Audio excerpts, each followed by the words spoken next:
संपूर्ण देशभरात परिचित असलेले सुप्रसिद्ध कवी डॉक्टर कुमार विश्वास यांनी बुलढाण्यातील एका कार्यक्रमात चांगलीच राजकीय फटकेबाजी केल्याचं पाहायला मिळालं.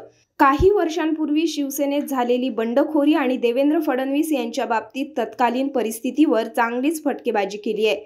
बुलढाणा अर्बनचे संस्थापक राधेश्याम चांडक यांच्या 75व्या वाढदिवसाच्या निमित्ताने बुलढाण्यात कवी संमेलनाचे आयोजन करण्यात आले होते, ज्यामध्ये विविध सुपरिचित कवींनी या ठिकाणी हजेरी लावली होती.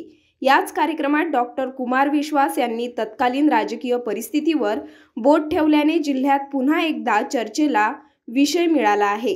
मुस्कुराती जिंदगानी चाहिए, शब्द की जागृत कहानी चाहिए. यहाँ माता विराजमान है और मैं बड़ा प्रसन्न हूं इस चित्र को देखकर.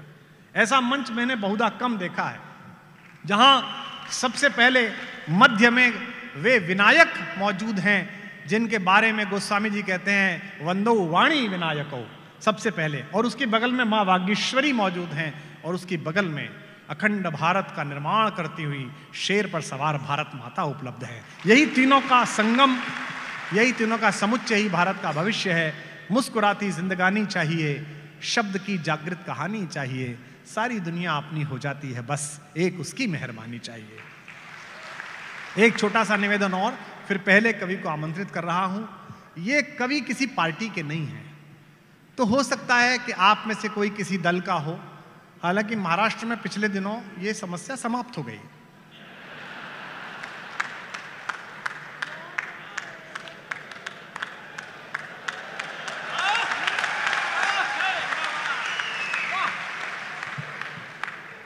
देवाबाबू मेरे 20 वर्ष पुराने दोस्त हैं.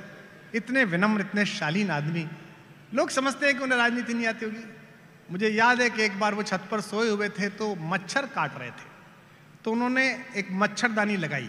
उसमें एक छेद था विधायक जी, उस छेद में मच्छर घुस गया.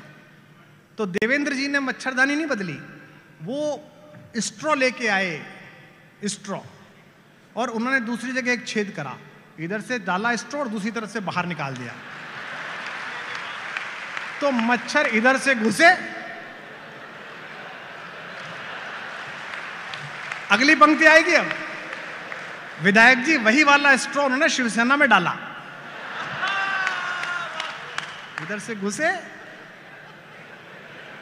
इधर से निकल गए. अद्भुत लोग.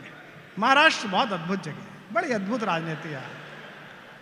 पूछना, हम अभी गए थे कहां, यवतमाल गए तो इनके एक मंत्री जी बैठे थे वहां शिवसेना के. तो ये लड़का हमारा भतीजा सुदीप बोला, ताली बजाने पे उन मंत्री जी से कह रहा था, वो एकनाथ जी वाली शिवसेना के, कि थोड़ा टाइमिंग पे ध्यान दीजिए मंत्री जी, टाइमिंग पे ध्यान दीजिए. मैंने कहा वो गुवाहाटी से लौटा, इससे ज्यादा टाइमिंग क्या करेगा भाई, सब ज्यादा टाइमिंग है. किसे टाइमिंग सिखा रहा है? वो टाइमिंग के पूज्य पिताजी हैं, उनको सही टाइमिंग समझ में आई. तो मैंने ये 2-3 बातें इसलिए कही कि मैं ही कह लूं.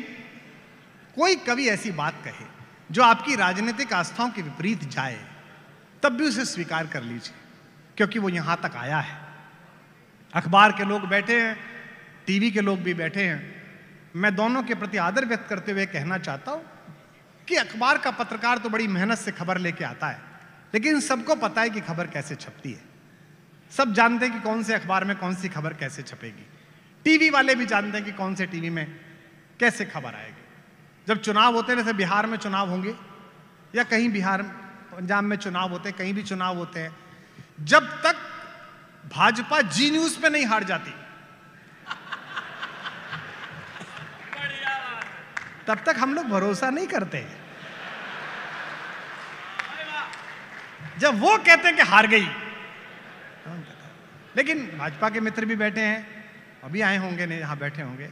बड़े अद्भुत, हमारे तो सब मित्र हैं, सब परिवार के लोग हैं. बहुत मेहनती पार्टी है भाजपा. हर पार्टी प्रचार करने में कहती है, हमारे यहाँ उत्तर प्रदेश में, बिहार में जब चुनाव होते हैं, कांग्रेस के लोग कहते हैं पंजे पर बटन दबाओ हमें जिताओ. शिवसेना वाले कहते हैं तीर कमान पे बटन जिताओ, हमें दबाओ, हमें जिताओ. एनसीपी वाले कहते हैं घड़ी पे. भाजपा वाले नहीं कहते, वो कहते तुम कोई भी बटन दबाओ, कोई दिक्कत ही नहीं. तालियां एक बार जोरदार बजाइए. इतना आत्मविश्वास जिस दल में आ जाए,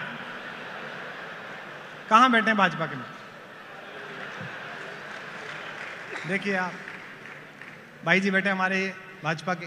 इतना आत्मविश्वास हमारे मित्रों में है कि कई बार तो ये लोग जब वोट डालने जाते हैं तो ईवीएम इनसे खुद कहती है कि भाई साहब आप क्यों आ गए, मैं डल जाती है आराम से, आप क्यों पधारे। विवाद भाषा का होता है। मैं हिंदी का विद्यार्थी हूं, 17 वर्ष विश्वविद्यालय में हिंदी पढ़ाई है, हिंदी की वजह से मेरा घर चलता है, लेकिन मुझे यह मानने में कोई संकोच नहीं कि जो मनहर रसमयता और जो छंदशास्त्र और जो उक्ति वैचित्र्य हमारी मौसी मराठी के पास है वो हिंदी के पास भी नहीं है। हम कुसुमाग्रज जी को पढ़ने वाले लोग हैं, हमने उनके माध्यम से मराठी का रस सीखा है। हम पांडुरंग जी के माध्यम से स्वाध्याय समूहों में हमारे पिताजी ने काम किया है, हम वहां से आए हुए लोग हैं।